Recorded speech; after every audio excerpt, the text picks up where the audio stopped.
করে চাঁদাবাজদের বিরুদ্ধে আবার মামলা সমাবেশ করে তাদেরকে ঘৃণা করে আমরা প্রত্যাখ্যান করি।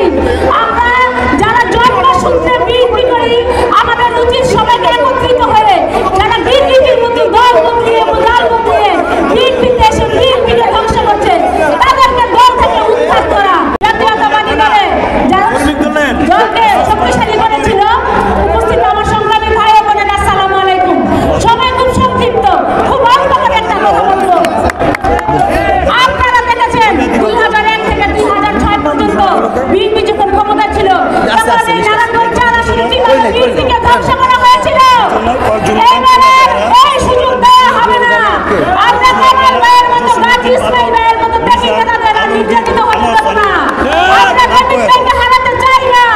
আমাদের জাকির খান জেলে থাকুক তা আমরা চাই না। যারা চাঁদাবাজি করে চাঁদাবাজদের বিরুদ্ধে আবার মামলা সমাবেশ করে তাদেরকে ঘৃণা করে আমরা প্রত্যাখ্যান করি। আমরা যারা জন্মসূত্রে বিএনপি করি আমাদের উচিত